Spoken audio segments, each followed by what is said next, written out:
Maxine, it's so lovely to be joining you, and I'm really looking forward to hearing about what's in store for Spark Festival for 2020. Can you first tell us a little bit about Spark Festival, where it all started?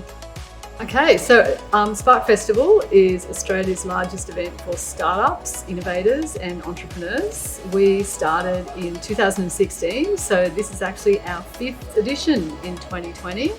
But of course, everything's changed in 2020. So even though it's our 5th edition as a festival, it's our 1st edition as an entirely online experience available to Australians everywhere who want to learn about startups, innovation and entrepreneurship. What do you think is most exciting about going online and using the online aspect as an opportunity to grow the festival?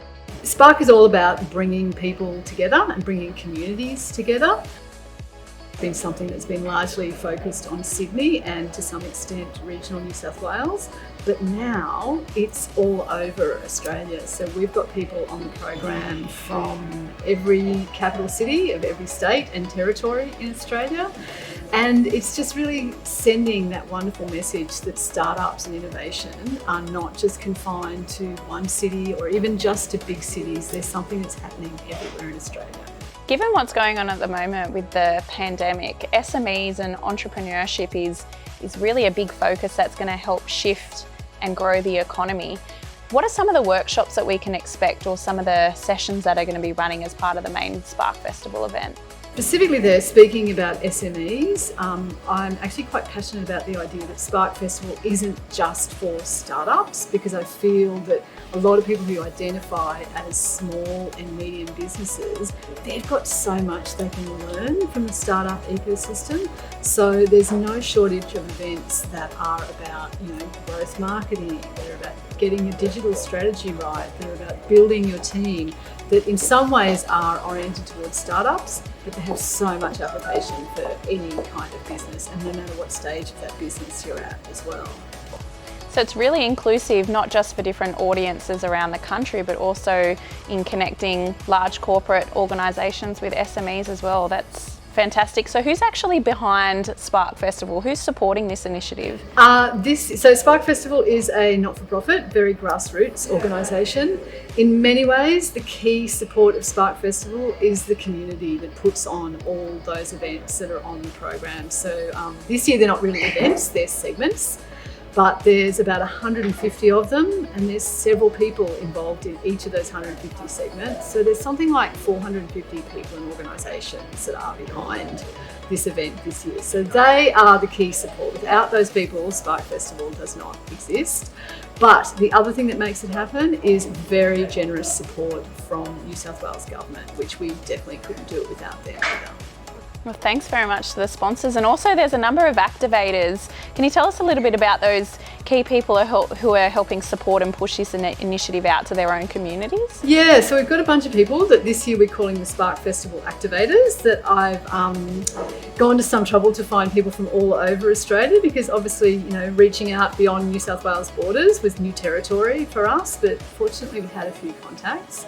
And again, we found people from all over Australia. We've got Adam Mostagle from Tasmania, has done a really great job of getting stuff happening down there and getting some really good Tasmanian segments on the program. Your good self has done some amazing stuff in the education sector. Who else do we have? We've got Murray Galbraith in Queensland, who's really brought some great stuff as well. We've got Cheryl Mack involved in the program. Lots and lots and lots of key people. I think what I'm really excited about is the ability to be able to connect beyond your own local community to the wider Australian ecosystem. And innovation and entrepreneurship in Australia is quite an exciting space to work in and to operate in. And I think getting involved myself and bringing in the education space, I want you to talk a little bit about what was the actual concept behind Find My Spark and why you wanted to go to the grassroots and bring students into this ecosystem. Yeah, so as you've mentioned, Spark was always something that was about entrepreneurship being open for everyone. So very early on, we identified that students, even quite young ones, like K to 12, are the future innovators of Australia. So we always wanted to do something for them. In previous years, we did have events at the Powerhouse Museum that were for high school students, and we always had a bunch of public schools from South and Western Sydney coming in to check out a whole bunch of technology and get hands-on with things like AR, VR, do a few coding workshops and that kind of thing, but also do some pitching and learning what a startup actually is. In 2019, that was sort of transformed into a brand new event that we called Find My Spark. That was all about instilling that entrepreneurial mindset in kids over a one-day period. And then we were all very excited. We had something like 320 of those kids in 2019. And we were all excited about doing the same thing again in 2020, but only bigger. And little did we know there was a global pandemic coming. And when that did arrive, we thought, well, what do we do with all this? In the same way as we've done with the festival, we've transformed Find My Spark into a completely online experience as well. I think it's a really powerful initiative to have such an amazing ecosystem with what you've created with the entire Spark Festival, and then have young people from kindergarten all the way through to year 12 have the opportunity to tap into that ecosystem and start developing at such a young age an entrepreneurial mindset, because we all know that the more they problem solve and practice those skills, the more they're able to grow that mindset and potentially start their own businesses one day. And can you give some examples of some perhaps younger people that are involved in Spark Festival who really showcase that talent and highlight what young people actually are capable of doing? Yeah, so Will is one of the activators that you discovered, Liz, in fact. So Will Massara, who's based over in WA, who has an amazing and extraordinary following for his entrepreneurial work amongst young people. And he's running a panel on the Find My Spark program this year to activate that audience as well. I think it's great that he's not only got such a huge following, but he's a really big advocate for youth leadership as well. And he's got a group of young, talented people who have all started their own business, who are coming together on a panel to talk about their experiences from that teen perspective, which is really exciting. And to have WA and such a young role model coming into being part of the festival is something that's really exciting as well. And I know Scott Miller is part of Bop Industries, who's done some amazing work here on the East Coast, which is really great. But again, the whole premise behind it is to be inclusive for the entire Australian ecosystem.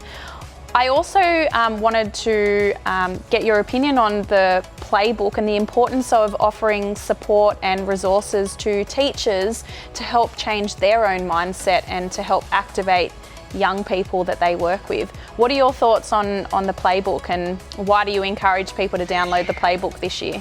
Yeah, absolutely. So we've gone to a lot of trouble to develop a wonderful version 1 of our playbook that has all the resources about instilling entrepreneurial skills and mindset for young people. I very much encourage people to go to the website, download the playbook, have a look at it. There's lots of resources in there to help you out. Give us some feedback on what you need even more of for next year, because the playbook, like everything with Spark Festival, is always a work in progress, and we want to see how it goes this year. So from the festival starting in 2016 to where it is now, there's so much opportunity for growth.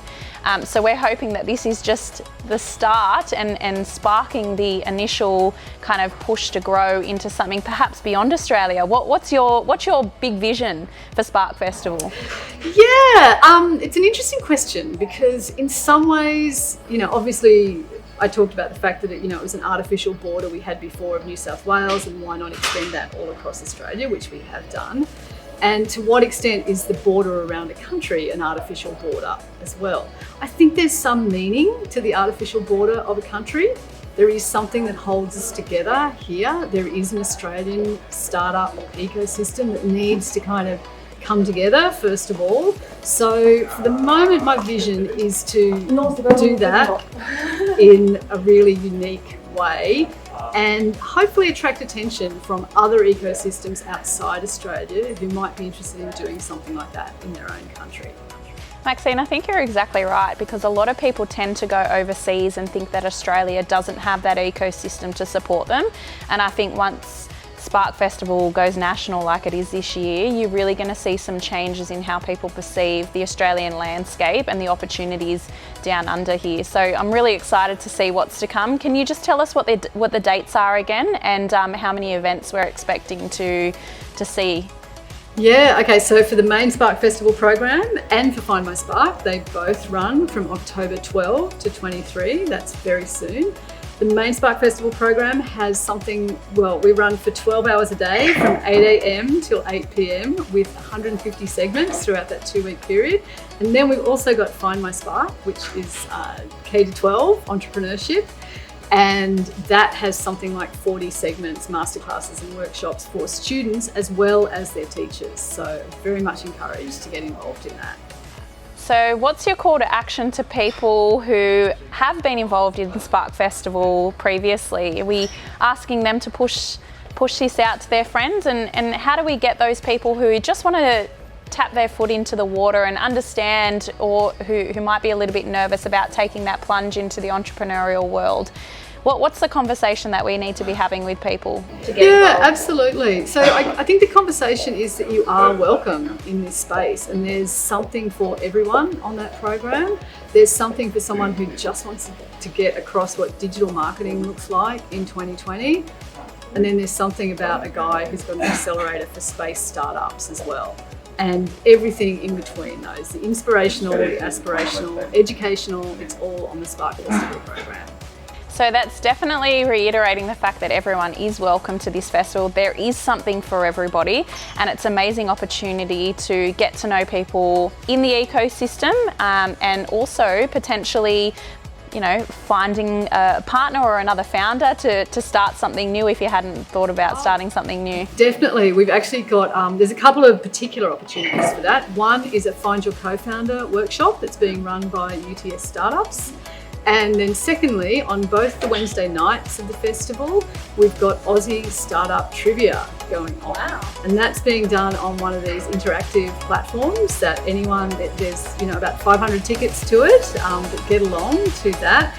You'll have opportunity, you can bring a team or you can join a team while you're there. But then there's also one-on-one networking as part of that platform as well. So you never know who you will meet. That sounds really exciting. Yeah, it'll be fun. Bit of fun, definitely. Yeah,